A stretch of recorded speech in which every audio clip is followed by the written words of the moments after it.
Welcome to Pong Dreams, where stories go beyond the table and reach into the very heart of the human spirit. Here, table tennis is not just a sport. It's a journey of passion, of ambition, and of souls who once burned for a tiny ball. In a world built on straight lines and quiet discipline, Zhang Jike entered like a slash. He didn't come from a mold. He shattered it. A player with raw talent, wild instincts, rough emotions, and an untamable spirit. Once kicked off the national team. Later, the fastest Grand Slam champion in history, a symbol of contradictions. Flawed yet pure, chaotic yet purposeful. Zhang Jike, the glorious Madman. Born in 1988 in Qingdao, a coastal city in eastern China, Zhang Jike picked up a racket at the age of 3. Not because he was a prodigy, but because his father, a table tennis coach, saw something in his son's eyes. Defiance, endurance, and a fire that refused to go out. He named him Jike, after Olympic track legend Carl Lewis, with a message hidden inside: you must be the fastest, be the strongest, and chase glory with all you have. Zhang's childhood had no toys, just drills, hours of horse stance until his legs trembled, reflex training until he cried. Hundreds, thousands of balls hit against the wall until his palms turned red and raw. But he didn't stop. In China's brutal sports system, where hundreds of thousands compete for a chance, Zhang stood out, not only for his skill, but for his spirit. He stared coaches in the eye when scolded. He smashed his racket in frustration. To some, he was a time bomb. But to the few who dared to believe, Zhang was a blade, rough, dangerous, and destined to cut through all doubt. In 2004, he joined the national team. Less than a year later, he was expelled for disciplinary reasons. A devastating blow to a young dream. For most, that would be the end. But Zhang didn't beg, didn't cry, didn't explain. He returned home, silent, and began again, alone. No spotlight, no fans, no one expecting anything. For 2 years, he trained like a man possessed. Thousands of balls a day. Running, jumping, sweating in a small practice hall where the walls dripped with condensation and silence. All his rage, disappointment, and shame poured into his footwork, into his grip, into the burning urge to prove himself.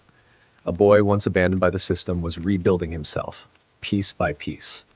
When he returned, it was with the eyes of a man who had nothing left to lose. Then came 2011, his first world championship. In Rotterdam, he faced Wang Hao, a living legend, a titan of the previous generation. But this wasn't just technique versus technique. This was past versus present. A rebel challenging the order. Every forehand was a roar, every step a rebellion. And when Zhang won, he ripped off his shirt, jumped into the crowd, and screamed like a caged beast finally set free. In that moment, the world saw it. A madman had ascended the throne. Within just 445 days, Zhang Jike completed the Holy Trinity. World champion, World Cup champion, Olympic gold medalist. The fastest Grand Slam in modern table tennis history. But people didn't remember him for speed. They remembered him for fire. For the storm in his eyes, the rage in his strokes, the soul he poured into every match. At the London 2012 Olympic final, he faced Wang Hao once more. This time, it wasn't a rematch. It was a handover. One generation fading, one wildfire blazing. Zhang played like a storm, eyes fierce, feet lightning, his every smash a thunderclap. And when he won the final point, he dropped to his knees, pounded the floor, and cried.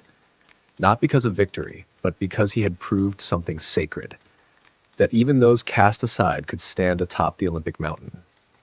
Zhang Jike was never universally loved. He was called arrogant, reckless, unpredictable, but no one could look away. Because when he played, he gave everything. No masks, no polish, no restraint. He played like every point could be his last. And through that rawness, he offered something rare. He made people feel. Then came the fall, slowly, painfully. Injuries began to betray him, his heel, his wrist, his back. One by one, his body gave in. He withdrew from tournament after tournament. The fire dimmed, and worse, the headlines began. Debt, gambling, blackmail, romantic scandals. Tabloids tore apart the image of a once golden boy. But Zhang Jike stayed silent. No press conference, no denials, no excuses. Just quiet, as if tired. Tired of fighting, tired of proving, tired of always having to be someone others wanted him to be. And then, he vanished. No retirement ceremony, no farewell tour, no grand stage, he simply disappeared. No more shirt ripping, no more screaming, no more medals, just silence. But if you looked closely, you could still find him.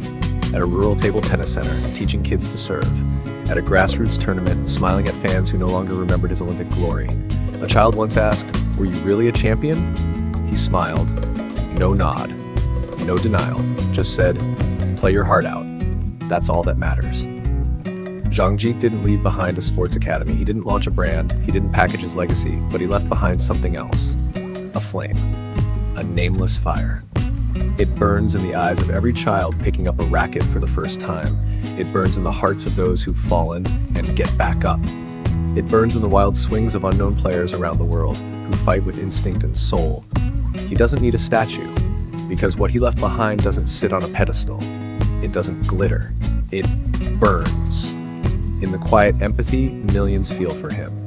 Not because he was perfect, but because he was real. Because he raged. Because he failed, because he rose, because he cried. And if you listen closely, you'll realize Zhang Jike never really left. He's still there, in you. Every time you push forward when no one believes in you, he's there when you fall and stand back up. He's there, a faint roar echoing in your chest, whispering, "Don't live halfway, burn." Zhang Jike wasn't just a champion, he was a glorious madman. And sometimes the world needs madmen like him to remind us that life is meant to blaze. Thank you for listening to Pong Dreams. See you in the next episode, where a tiny ball will tell another mighty story.